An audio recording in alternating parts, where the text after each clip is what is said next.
Halo semua, kita ketemu lagi di mata kuliah PSI 101 Ilmu Politik. Nah, pada kesempatan ini saya akan menjelaskan materi kedua mengenai The Science of Politics atau politik ditinjau dari sudut pandang ilmu politik itu sendiri sebagai sebuah disiplin ilmu pengetahuan. Selamat menyaksikan ya.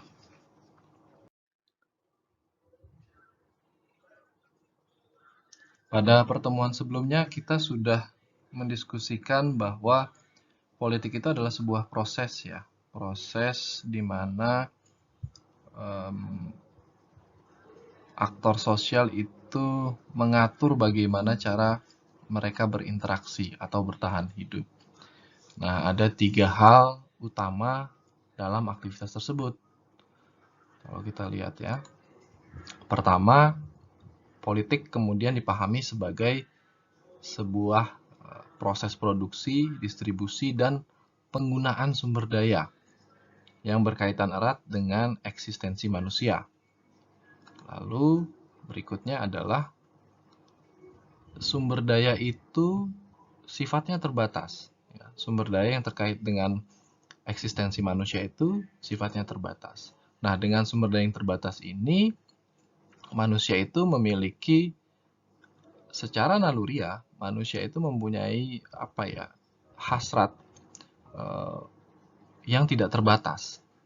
Oleh karena itu, politik dibutuhkan untuk mengatur agar sifat naluriah manusia yang seringkali mencoba untuk mendapatkan sumber daya sebesar-besarnya itu tidak menimbulkan kekacauan di masyarakat.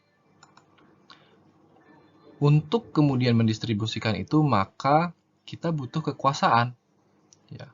Kekuasaan itu adalah alat yang digunakan dalam upaya untuk mendistribusikan sumber daya yang terbatas ini. Terkait dengan kekuasaan sebagai alat untuk mendistribusikan sumber daya yang terbatas, kekuasaan itu punya 3 elemen, ya, punya 3 wajah kalau kita bisa simpulkan. 3 wajah kekuasaan. Pertama adalah kekuasaan dalam konteks pembuatan keputusan. Nah, dalam konteks ini kekuasaan dilihat sebagai kemampuan untuk menghasilkan keputusan, ya. Macam-macam modelnya. Bisa misalnya kalau di sini saya bilang stick and carrot ya. Stick and carrot ya. Keputusan itu dibuat dengan memberikan insentif bagi yang mematuhi keputusan tersebut gitu. Keuntungannya apa? Kemudian sticknya adalah sanksinya. Kalau Anda tidak mengikuti keputusan ini, maka Anda akan dirugikan. Itu wajah pertama dari kekuasaan. Berikutnya, kekuasaan juga dilihat dari konteks agenda setting atau menentukan agenda, mengatur agenda. Nah, agenda setting ini sifatnya adalah dalam proses pembuatan keputusan, seseorang yang memiliki kekuasaan itu bisa mempengaruhi pihak lain untuk mengarahkan kepada keputusan atau kebijakan tertentu ya, decisions atau keputusan tertentu gitu. Atau malah mengarahkan proses decision making ke arah tidak adanya keputusan. Nah, itu wajah kedua dari kekuasaan. Yang ketiga, kekuasaan dilihat dari konteks sudut pandang hegemoni. Nah, hegemoni ini tidak kasat mata. Jadi, seringkali orang yang dikuasai melalui instrumen hegemoni itu tidak merasa kalau dia dikuasai, gitu ya. Jadi kita di sini bicara bagaimana orang yang memiliki kekuasaan itu bisa mempengaruhi cara orang berpikir, apa yang mereka butuhkan, atau apa yang mereka mau. Dalam konteks kadang-kadang tidak sadar ya, begitu. Ini kita bicara hegemoni.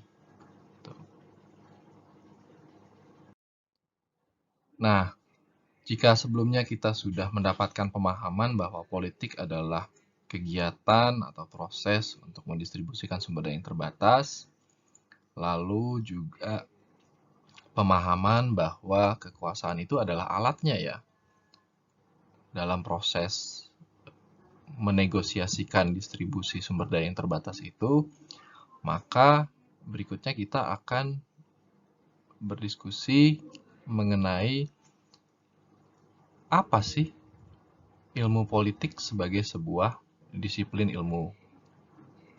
Nah, kita mulai dulu dengan ilmu pengetahuan atau sains itu apa sih? Mari kita cek satu-satu ya. Apa itu ilmu pengetahuan? Ilmu pengetahuan itu bisa dilihat dari keberadaan elemen-elemen pendekatan ilmiah. Pertama, pendekatan ilmiah itu memiliki proses pengujian terhadap kebenaran yang dapat dilakukan berulang kali atau bisa dilakukan eksperimen. Ya, eksperimen bisa di laboratorium kalau untuk ilmu pasti. Kemudian yang kedua, pendekatan ilmiah itu bisa digunakan di beragam kasus. Ya, tidak hanya satu kasus, tapi asumsi-asumsi utamanya itu bisa digunakan untuk berbagai macam kasus ya, dengan konteks yang sama. Lalu elemen berikutnya dari pendekatan ilmiah adalah bebas nilai. Ingat, sebelumnya saya bilang kita sebagai seorang ilmuwan politik harus menjelaskan fenomena politik itu dari sudut pandang yang netral atau imparsial, karena kita berdiri sebagai seseorang yang menggunakan pendekatan ilmiah, sehingga justifikasi secara personal itu tidak diperbolehkan. Ya. Kenapa? Karena tujuan utama pendekatan ilmiah itu kan untuk menunjukkan atau memperoleh atau menjelaskan kebenaran yang paling objektif. Ya.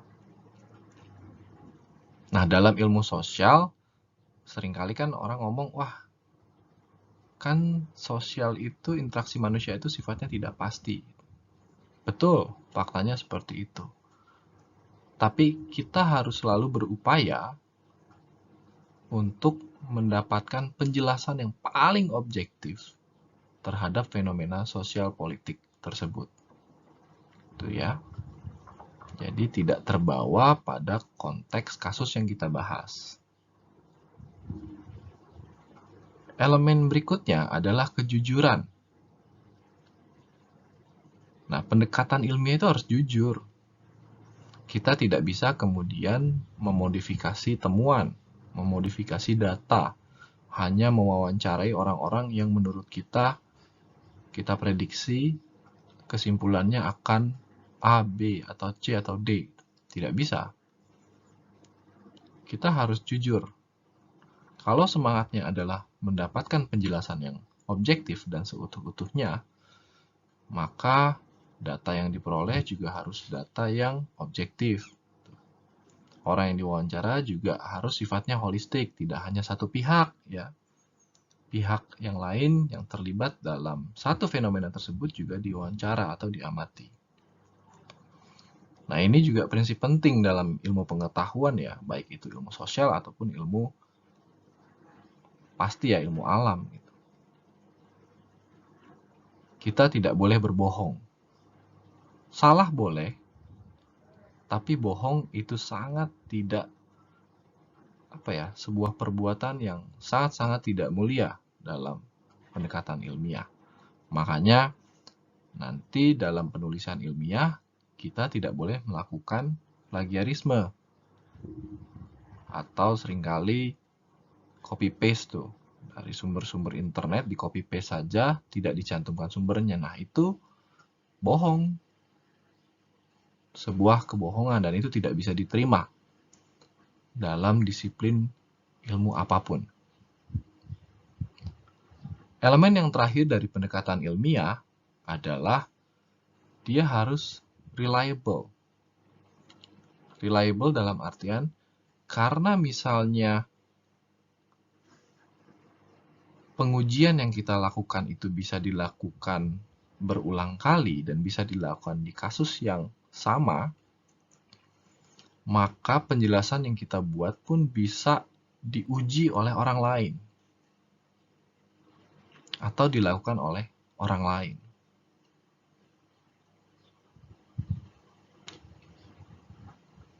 Itulah 5 elemen dari pendekatan ilmiah. Oke, selanjutnya kita akan bahas sejarah perkembangan disiplin ilmu politik ya. Dari era klasik hingga era empirik. Nah, kalau era klasik itu berkaitan erat dengan politik atau disiplin ilmu politik sebagai sebuah filosofi. Contoh tokoh-tokoh terkenalnya adalah Plato atau Aristoteles. Pada tradisi klasik, pertanyaan besar yang terkait dengan politik adalah apa sih yang seharusnya terjadi?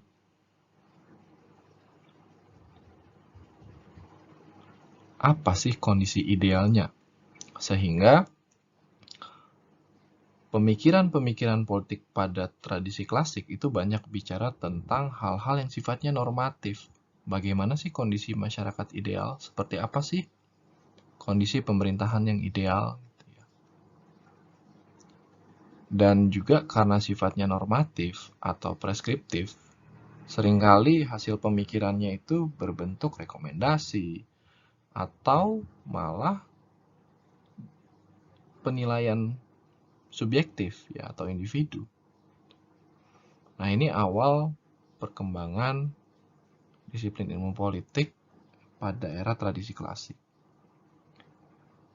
Pola seperti ini berubah ketika kita masuk dalam tradisi empiris.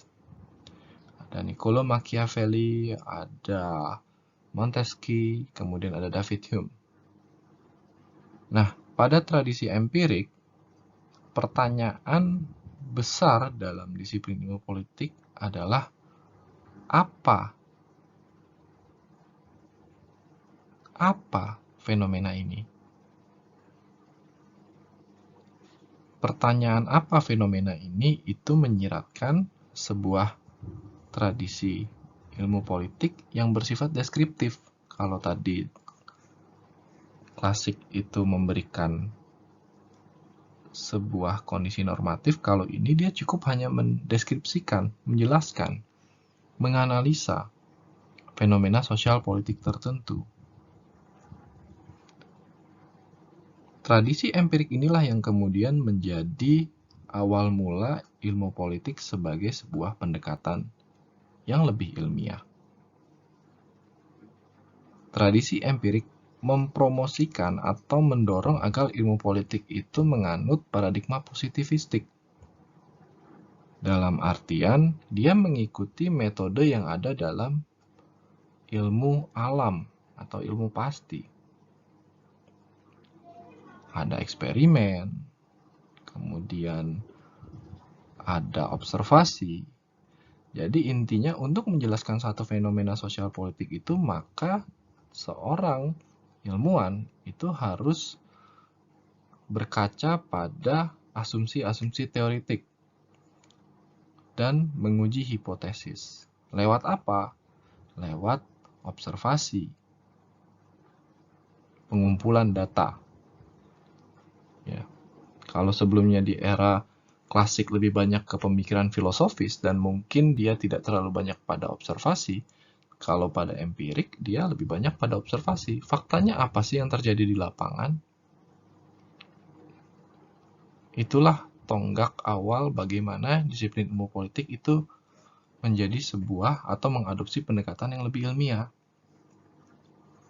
Nah, pada era empirik juga fokusnya pada dua hal, institusi ya dan atau perilaku dari manusia atau aktor politik itu sendiri. Dalam perkembangannya, ilmu politik itu memiliki 4 pendekatan mainstream ya, 4 pendekatan besar. Ada behavioral, ada rational choice, ada new institutionalism, dan ada pendekatan kritis. Kita bahas satu-satu ya. Pendekatan pertama dalam ilmu politik adalah behavioralisme. Nah, behavioralisme ini merupakan kelanjutan dari tradisi empirik. Asumsi atau paradigma utamanya adalah positivisme. Dia fokus pada observasi empiris dan data yang bisa dikuantifikasi, sehingga akibatnya adalah adanya dominasi metode kuantitatif. Kalau kita ingat sebelumnya tradisi empirik itu kan berupaya menjadikan ilmu politik itu sebagai ilmu yang mendekati metode dalam ilmu pasti atau ilmu alam. Nah, ilmu alam itu kan banyak menggunakan data yang bisa dikuantifisir dalam bentuk angka. Nah, behavioralisme mencoba mengadopsi hal tersebut juga. Makanya, pendekatan behavioralisme itu banyak ditemukan pada studi-studi mengenai voting, pemungutan suara, kemudian atau perilaku dari para anggota legislatif. Semuanya ini dikuantifikasi. Dominasi pendekatannya adalah kuantifikasi. Tokoh utama dalam pendekatan behavioralisme adalah David Easton. Kalau teman-teman nanti juga temukan, David Easton itu adalah salah satu tokoh yang memperkenalkan konsep sistem politik. Ya. Pendekatan behavioralisme ini tidak luput dari kritik. Kritik utamanya adalah dia menciptakan jarak antara ilmu politik dengan realitas sosial yang sebenarnya. Jadi politik itu kan proses. Pertanyaan besarnya apakah politik sebagai sebuah proses sosial itu selalu bisa dikuantifikasi lewat angka. Nah, ini kritik utamanya.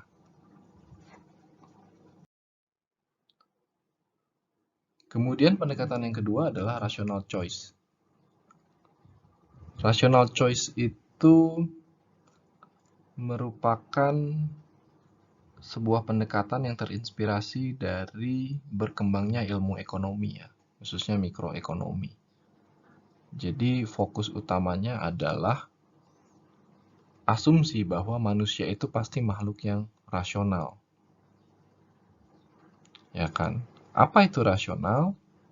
Kalau dilihat di sini, rasional itu secara sederhana bisa diartikan bahwa manusia itu selalu memperhatikan lingkungan sekitarnya.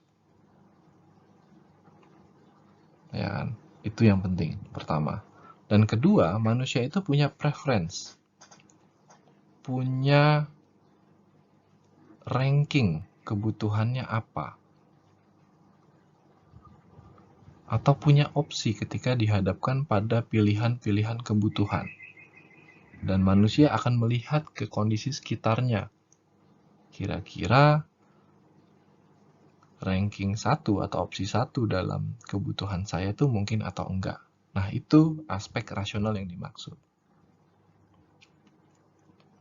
Pendekatan rasional itu melahirkan asumsi utama dalam ilmu politik ya, khususnya kalau kita bicara terkait dengan studi aktor politik.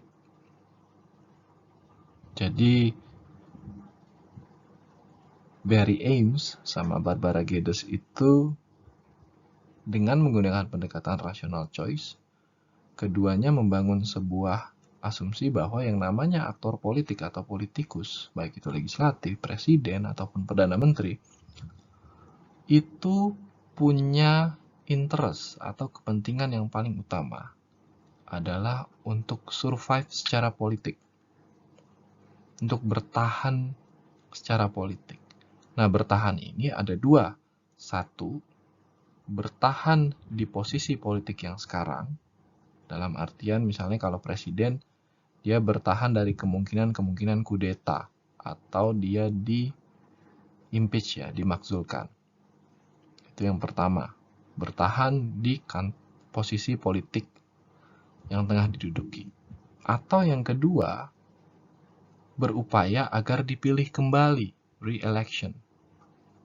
Nah, dua hal inilah yang kemudian banyak dijadikan asumsi untuk menilai kenapa sih aktor politik itu perilakunya atau kemudian preferensi kebijakannya seperti itu.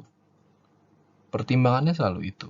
Dia aktor yang rasional, kebutuhan mendasarnya hanya dua aktor politik. Satu, bertahan di posisi politiknya, atau yang kedua, dia mencoba untuk terpilih kembali. Ya. Sayangnya, rational choice juga tidak lepas dari kritik ya. Kritik utama adalah seringkali rational choice ini dianggap sebagai overrated approach ya. Dia terlalu melihat manusia itu sangat rasional. Gitu.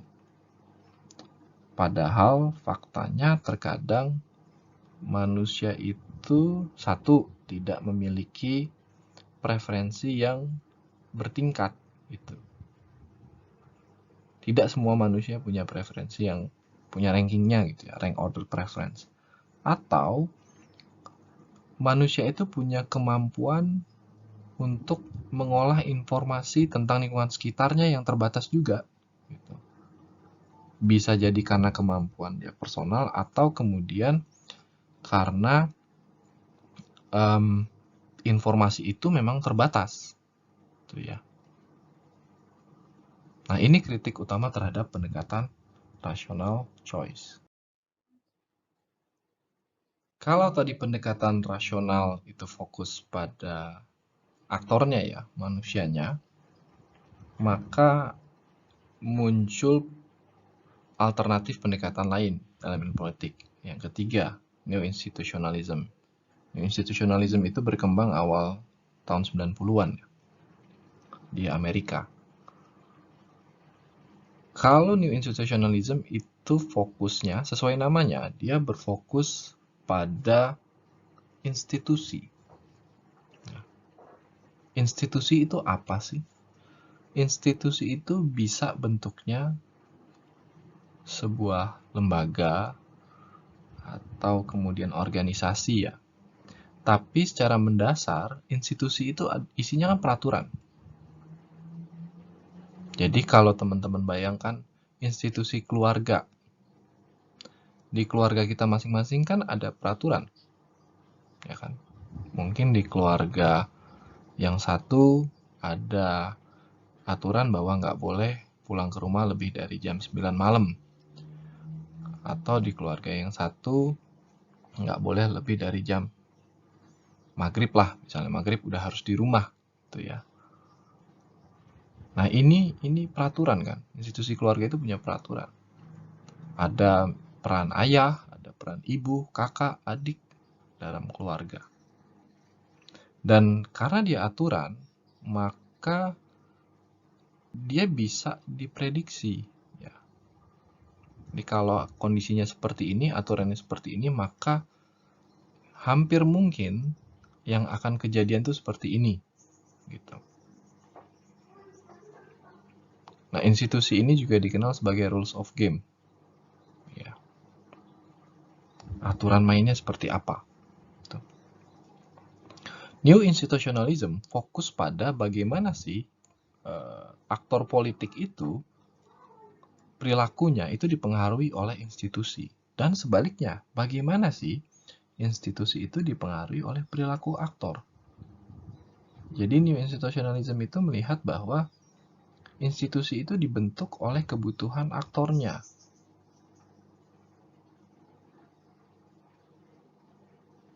Aktor akan menciptakan seperangkat rules of game yang menguntungkan buat dia, tentunya ya.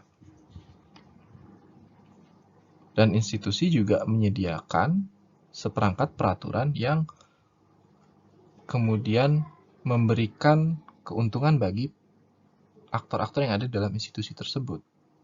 Begitu.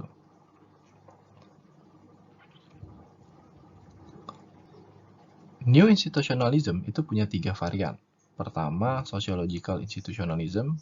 Dia bicara soal budaya ya, bahwa perilaku manusia itu diatur oleh institusi yang punya nilai-nilai kultural. Ya.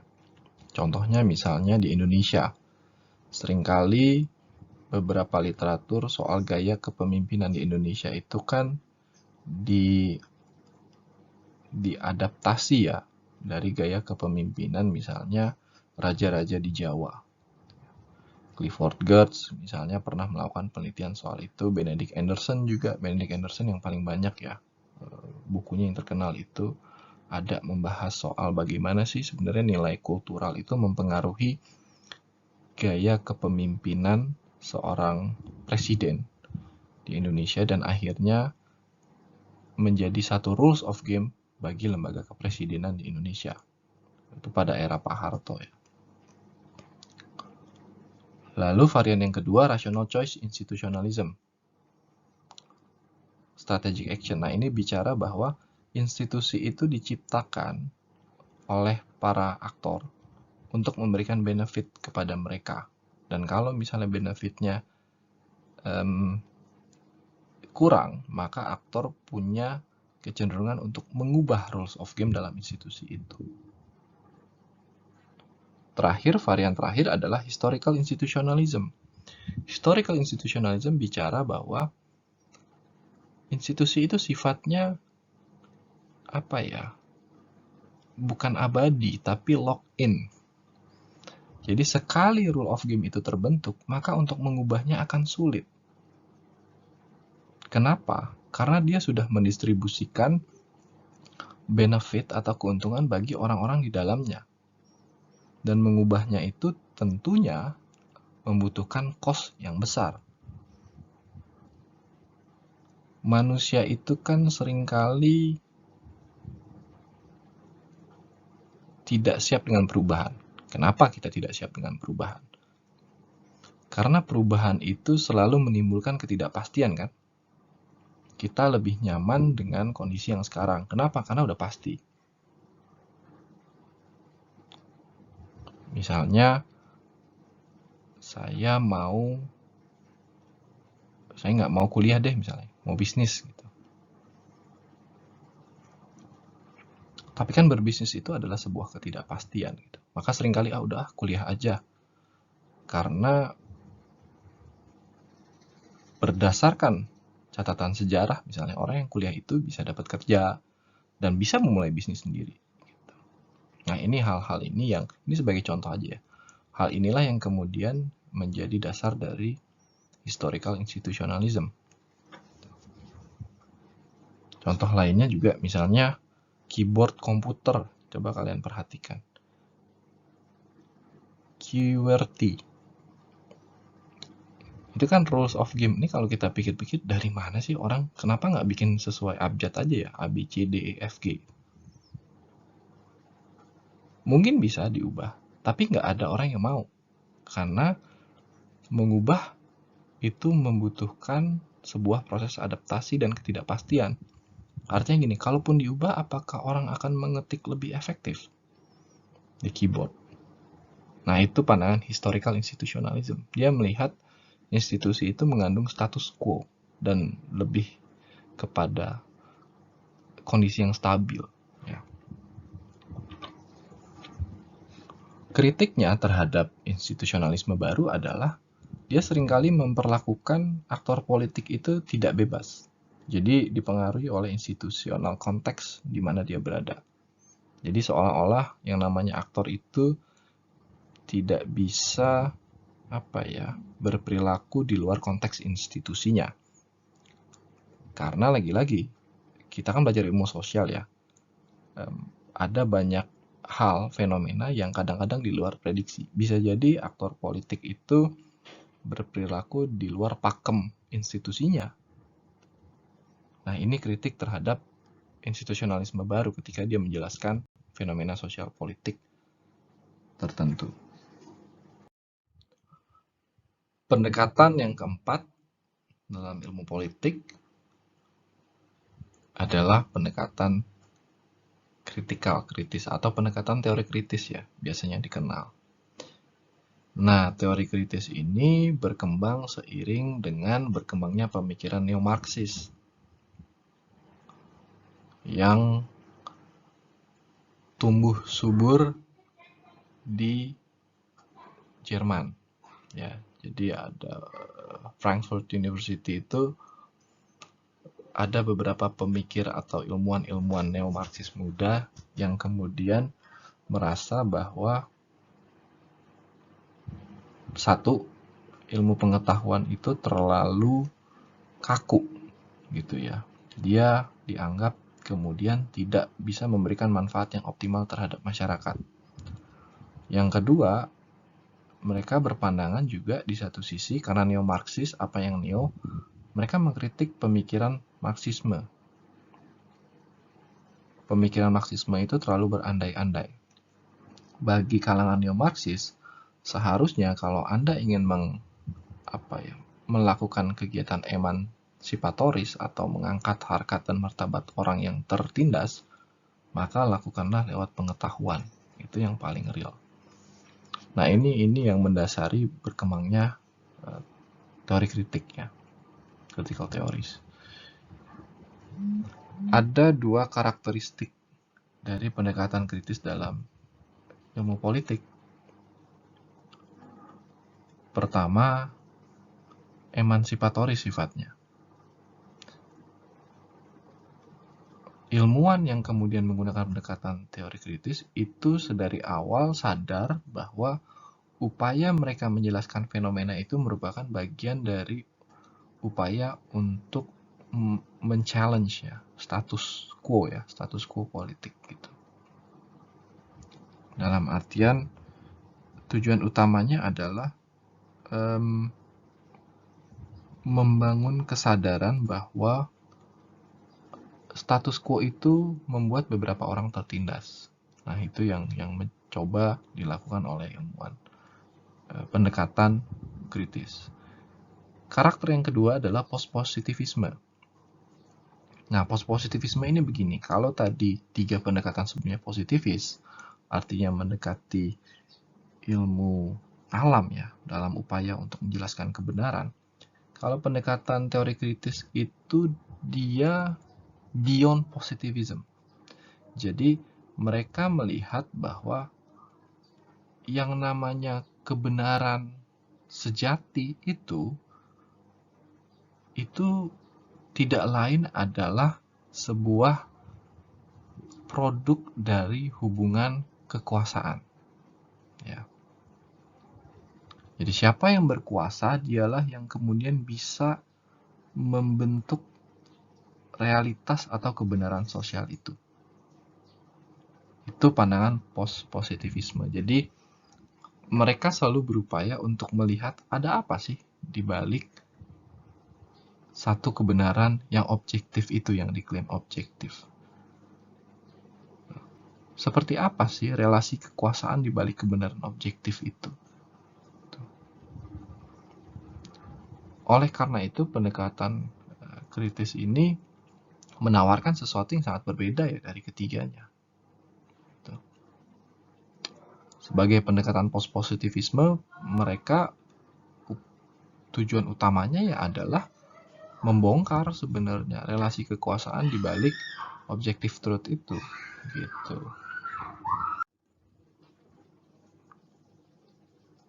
Ada beberapa turunan ya, atau metode atau kemudian teori dalam pendekatan kritis. Pertama, analisa diskursus. Ini biasanya dipakai oleh para peneliti yang ingin memahami bagaimana konstruksi kebenaran itu dilakukan oleh penguasa misalnya. Kemudian ada juga feminisme. Nanti kita belajar feminisme juga sebagai ideologi ya. Asumsinya adalah bahwa kebenaran itu dikonstruksikan lewat relasi kekuasaan antara laki-laki dan perempuan di dunia nyata. Ya. Ada dekonstruksi, pendekatannya Derrida, dan semiotika bahasa. Nah, pendekatan kritis itu ada kritiknya. Karena pendekatan ini berani atau mengklaim menggunakan pendekatan post-positivisme, sehingga metode ilmiah yang digunakan itu tidak sama dengan pendekatan positivis. Lebih banyak kepada pendekatan yang subjektif. Karena upayanya ya dia membongkar kebenaran, membongkar relasi kekuasaan di balik satu konstruksi sosial, fenomena sosial gitu. Dan yang paling penting adalah subjektifnya karena dia sifatnya emansipatoris, diklaim dari awal. Tidak ada satu metodologi yang istilahnya bisa berkaitan erat dengan pendekatan positivis. Sehingga kritik utamanya pendekatan teori kritis ini persoalan reliability. Karena sangat subjektif sekali. Ketika upaya menjelaskan fenomena itu sifatnya subjektif, maka pertanyaan berikutnya, apakah upaya yang sama juga bisa menjelaskan fenomena yang lain? Fenomena yang sama dalam konteks negara atau masyarakat lain. Nah, itu satu kritik utama terhadap pendekatan kritis. Berikutnya kita akan ngebahas soal konsep, model, dan teori. Ya, 3 istilah ini merupakan bagian yang tidak terpisahkan dari disiplin ilmu politik. Kita mulai dengan konsep, kemudian model, dan terakhir kita akan bahas teori ya. Pertama konsep. Apa sih itu konsep? Coba kalian perhatikan gambar yang ada di slides tersebut. Gambar apakah itu? Kemudian bayangkan apa sih fungsi dari tempat tersebut? Nah, konsep itu kan berbicara mengenai ide tentang hal-hal yang ada di dunia ini ya.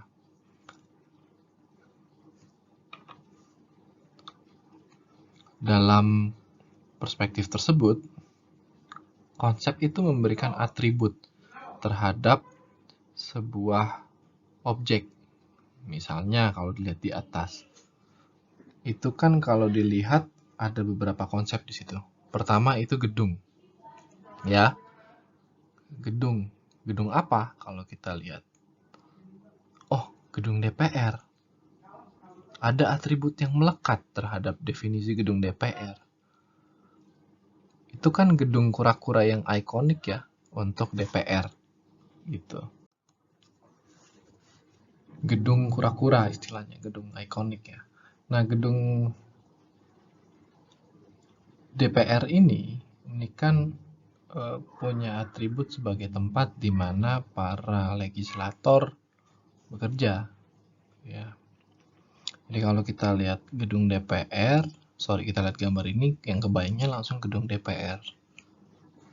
Nah, konsep gedung DPR itu juga ada beberapa atribut, tidak hanya gedung, tapi gedung misalnya bentuknya seperti kura-kura. Yang kedua adalah itu tempat di mana para anggota dewan atau legislator bekerja. Gitu. Nah, ini konsep. Gitu ya. Nah, meskipun demikian, dalam politik yang namanya konsep itu seringkali dikontestasikan. Gitu. Ini juga yang kemudian menjadi concern dari pendekatan kritis tadi saya bilang. Yang namanya pengetahuan itu merupakan produk dari relasi kekuasaan. Ya. Artinya kita tidak bisa menutup mata bahwa memang ada beberapa konsep yang terkadang sering sekali mengalami perubahan makna, ya, terutama bila berkaitan erat dengan power, ya, dengan kekuasaan. Contoh misalnya kita bicara pandemi sekarang, itu kan berubah-ubah terus ya, status positif itu ya, atau misalnya status angka kematian gitu selama pandemi, itu kan perdebatannya sangat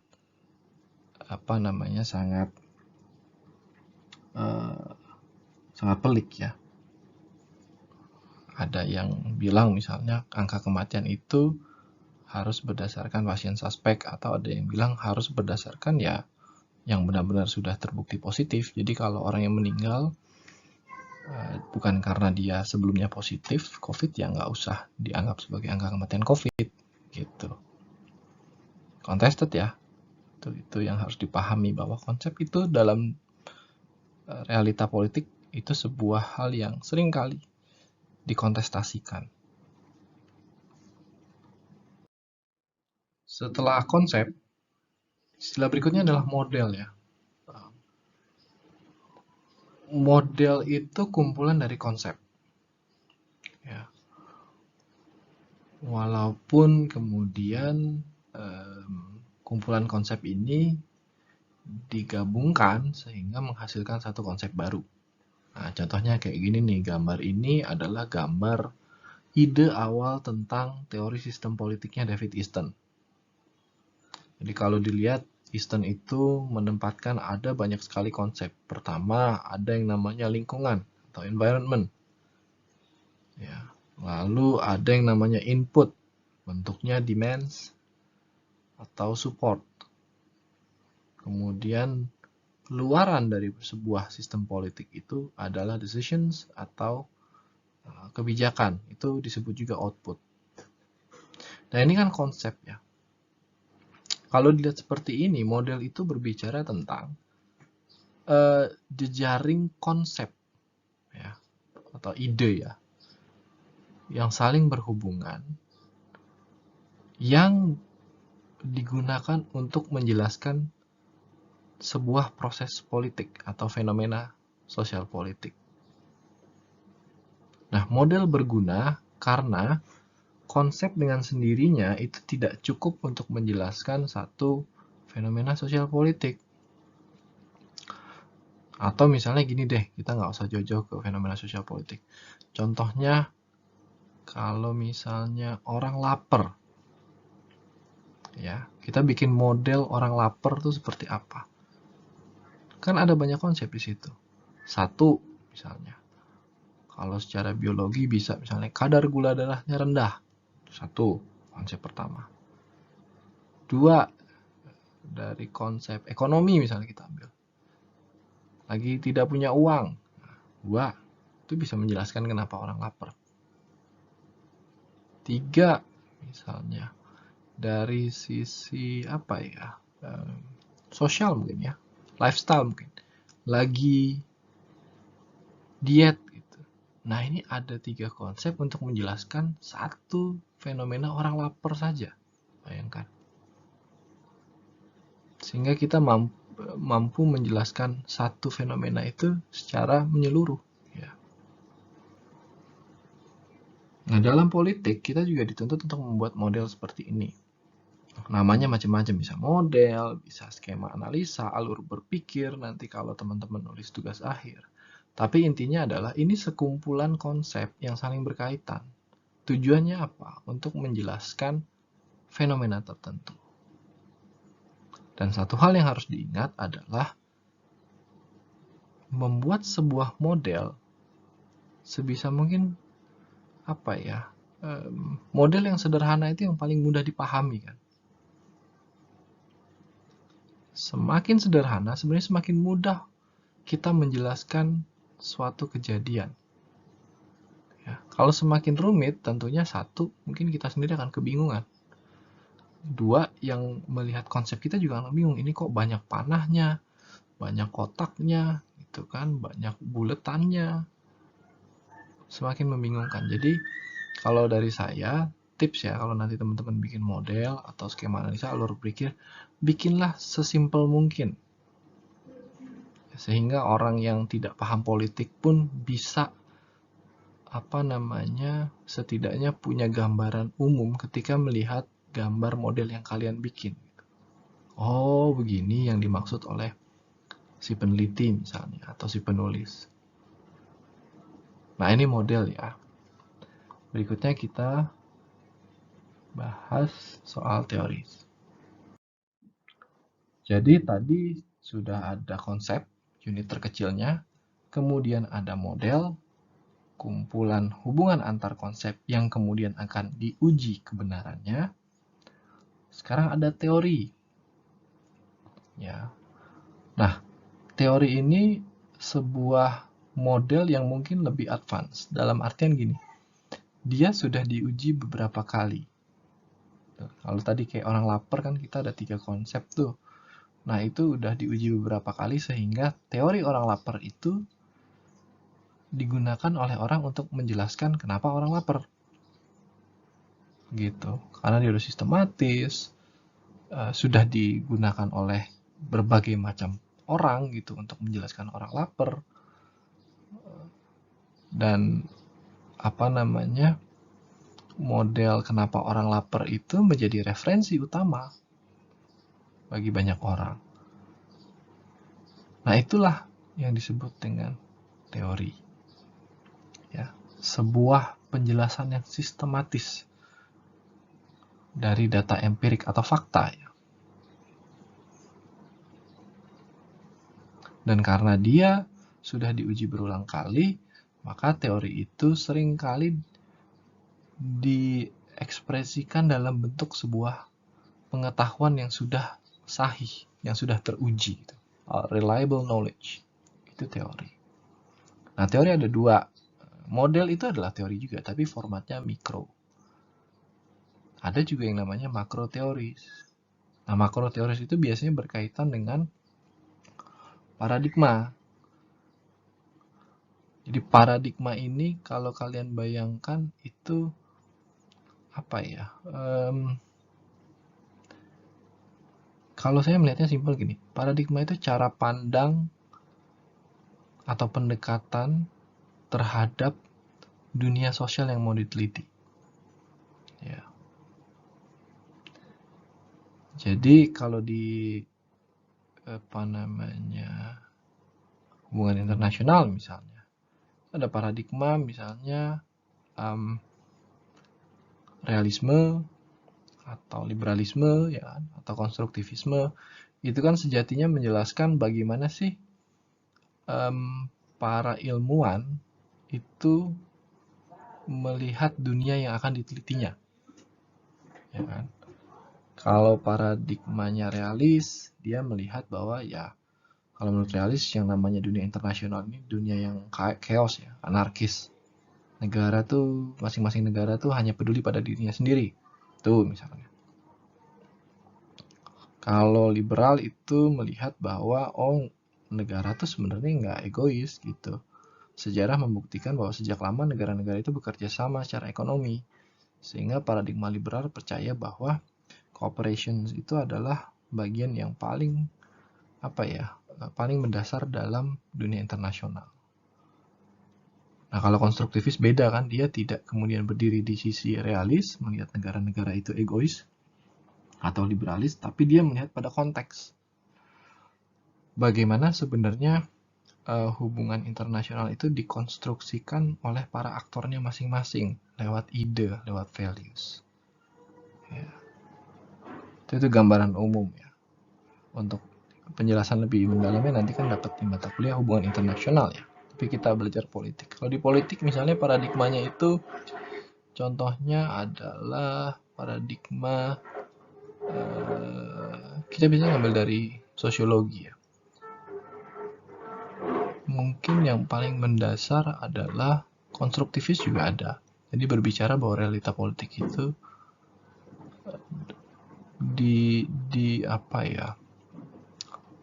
dikonstruksikan oleh para aktor yang ada di dalamnya. Atau kemudian paradigma Marxis gitu melihat bahwa ya dunia sosial ini sejatinya persoalan pertentangan antar kelas. Ya, itu paradigma ya. Baik, akhirnya kita sampai juga pada slide terakhir yang merangkum sebenarnya sebagai sebuah disiplin ilmu, ilmu politik itu punya beberapa tingkatan analisa. Jadi kalau kita lihat bagian terkecil itu adalah konsep. Misalnya konsep power itu apa, kelas sosial itu apa, hak dan hukum itu apa. Lalu dari konsep itu berkembang, ingat tadi saya bilang ada yang namanya model. Model itu atau juga disebut mikroteori adalah serangkaian konsep yang saling berkaitan satu sama lain. Oke. Itu juga bisa menjadi hipotesa dalam penelitian kita. Lalu ada yang namanya makroteori, teori-teori yang lebih besar. Ya, bagaimana model-model tadi yang terdiri atas konsep itu membentuk satu asumsi-asumsi teoretik. Misalnya teori pluralisme, teori elitisme, fungsionalisme, ya kan? Dan teori ini, makroteori ini biasanya berada dalam naungan paradigma atau tradisi ideologi tertentu. Ada paradigma feminisme, liberalisme, marxisme, atau kemudian dalam HI ada yang namanya realisme, ya. Nah, ini beberapa tingkatan analisa konseptual dalam ilmu politik. Terima kasih sudah menyaksikan video materi kedua dalam mata kuliah PSI 101. Semoga bermanfaat untuk kita semua. Sampai ketemu lagi di materi-materi berikutnya.